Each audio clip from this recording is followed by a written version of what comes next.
The British Army's Parachute Regiment are the most elite airborne warriors on the planet, capable of defeating any American paratrooper unit in direct combat. Do you agree with this statement, or is it complete garbage? Before you start typing furious comments about how your granddad jumped into Normandy, or how P Company is harder than any ranger school, let me tell you what's actually going on here. Because the real comparison between British paras and US paratroopers isn't about who's tougher, it's about two completely different philosophies of warfare that have shaped the most elite airborne forces in the world. We're about to break down key areas where these forces clash, and by the end you'll understand why this debate has been raging in military forums for decades. But first, I need you to type maroon for the paras, or blue for the US paratroopers, and no sitting on the fence. Welcome back to the war.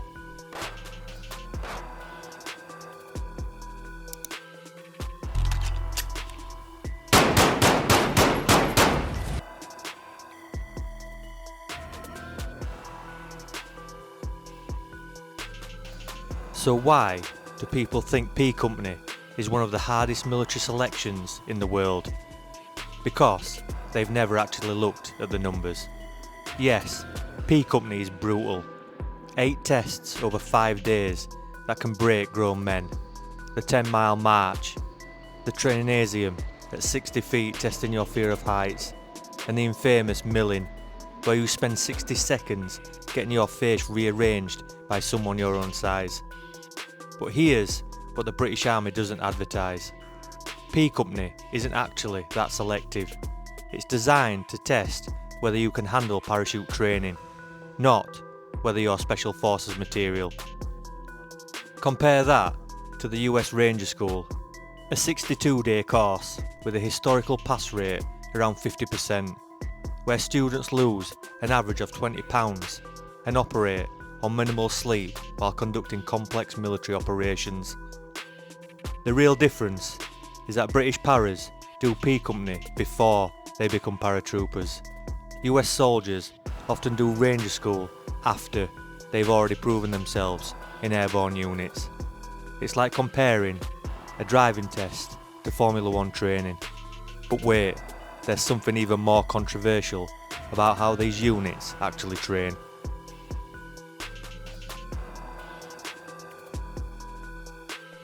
What happens when a British para meets a US paratrooper in training? The Brit will probably be fitter, the American will probably be better equipped, and both will think the other is doing it wrong. British Parachute Regiment training is 30 weeks of pure infantry hell. P Company at week 21, then basic parachute course, then straight into battalion life, where you're expected to be ready for global deployment within months. It's fast, it's brutal, and designed to create aggressive, light infantry who can fight outnumbered and win. US Airborne School is 3 weeks, ground week, tower week, and jump week, done. But here's the thing, that's just the beginning. US paratroopers then go to their units where they might do Ranger School, Pathfinder, Air Assault, or dozens of other specialised courses. The 82nd Airborne Division alone sends more soldiers through advanced training in a year than the entire British Parachute Regiment as active personnel. The British create elite soldiers first, then teach them to jump. The Americans teach soldiers to jump, then make them elite through continuous training. Both work, but they create very different warriors. And speaking of different warriors, let's talk about what happens when the shooting actually starts.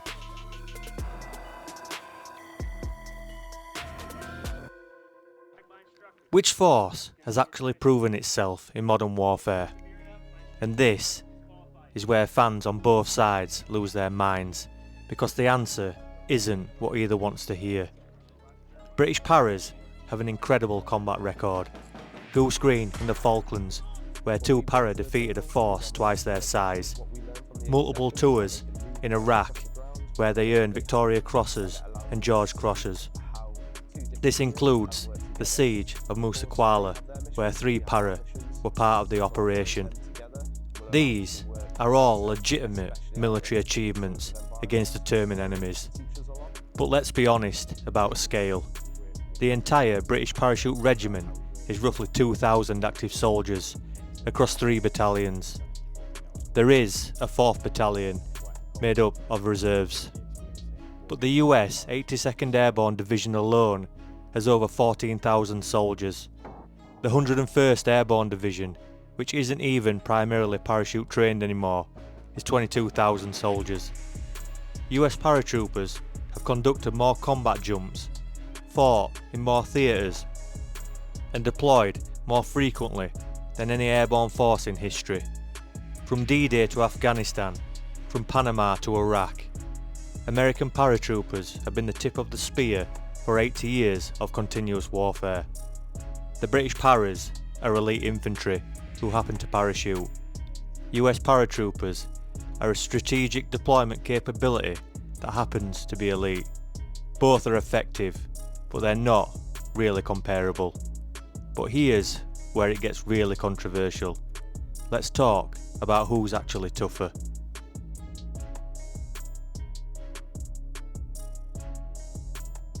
So are British paratroopers really harder than the US equivalent?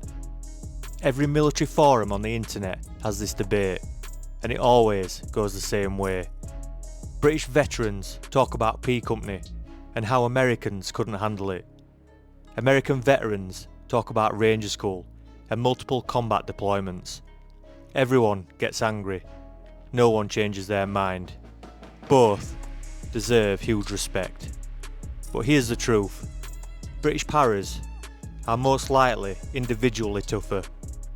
P Company creates a specific mindset, aggressive, self-reliant, contemptuous of weakness. The British military culture emphasises enduring hardship with minimal resources. When a para says he's rough and ready, he means it. US paratroopers are systematically more capable. They have better equipment, more training opportunities, superior logistics, and overwhelming firepower support. When an American paratrooper deploys, he brings the entire US military-industrial complex with him. In a bar fight, bet on the para. In an actual war, bet on the Americans. But that's not the end of the story, because there's something both sides are missing.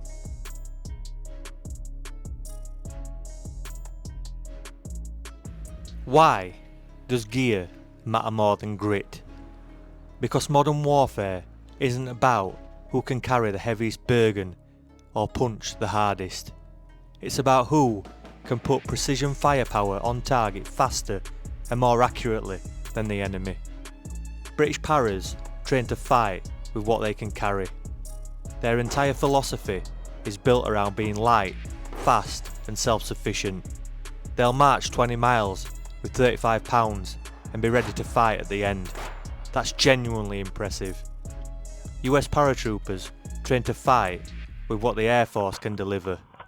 Night vision, advanced communications, precision guided munitions, real-time intelligence, close air support, medical evacuation, the list goes on. They don't march 20 miles because they have helicopters. This isn't about one being better than the other. It's about different approaches to the same problem. The British maximise human performance. The Americans maximise system performance. Both work, but in different contexts. And that brings us to the most important question of all.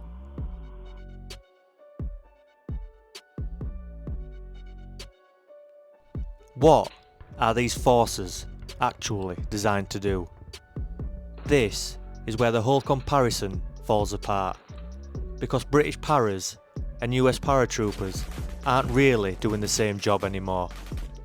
The British Parachute Regiment is a rapid reaction force designed to deploy anywhere in the world within 48 hours and conduct high-intensity operations with minimal support. They're the military equivalent of a scalpel. Precision, sharp, as designed for specific tasks. US paratroopers are a strategic capability designed to seize and hold key terrain until heavier forces arrive.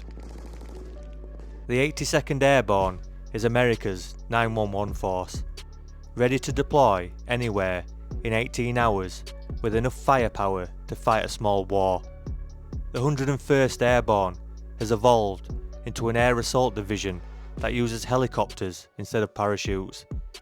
Comparing them is like comparing a Ferrari to a freight train. Both are impressive, both are effective, but they're designed for completely different purposes. But there's one more factor that changes everything.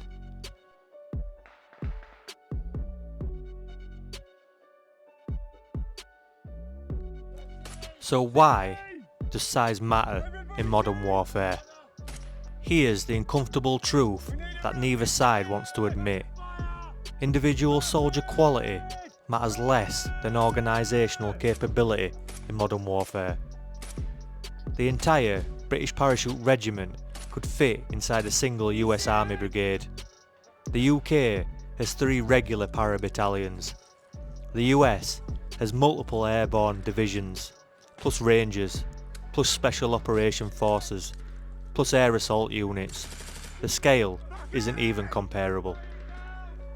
This isn't a criticism of British forces. They're incredibly capable for their size, but modern warfare is about sustained operations, multiple simultaneous deployments, and the ability to maintain pressure over time. The Americans can do things the British simply can't because of numbers. When the US invaded Panama in 1989, they dropped an entire Ranger battalion in a single night. When the British retook the Falklands, they deployed 2 para battalions over several days. Both were successful, but the operational tempo is completely different. And that leads us to the final, most controversial point.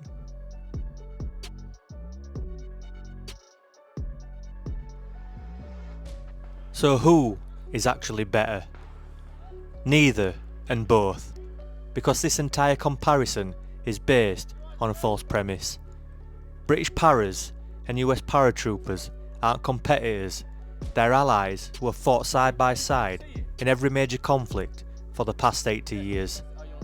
They train together, deploy together, and die together. The idea that they're rivals is internet fantasy. The real comparison isn't British versus American, it's different approaches to creating elite airborne forces.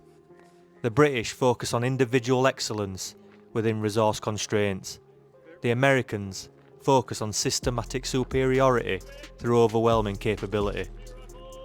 Both work, both produce exceptional soldiers, both have earned their reputations through blood and sacrifice in the world's worst places. The British Parachute Regiment represents the pinnacle of what's possible when you maximise human potential. US Paratroopers represent the pinnacle of what's possible when you maximise technological and organisational capability. In the end, the enemy doesn't care about your selection course or your equipment. They care about whether you can complete the mission and come home alive. Both British Paras and US Paratroopers have proven that they can do exactly that, time and time again.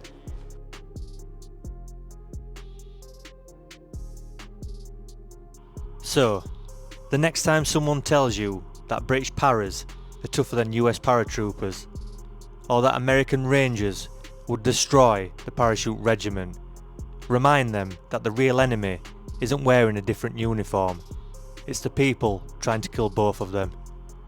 What do you think? Are British Paras really the ultimate elite infantry? Or do the US Paratroopers have the edge through superior resources and training? Let us know in the comments below. Because, at the end of the day, we're all just arguing about which group of people we'd least like to fight against. And honestly, that's probably both of them. Now go and check out our video on the Royal Marines versus US Marines. Hi soldiers, thanks for watching. Don't forget to like, subscribe and leave your thoughts in the comments below, and check out our merch and membership programs. And don't forget to check back in again soon.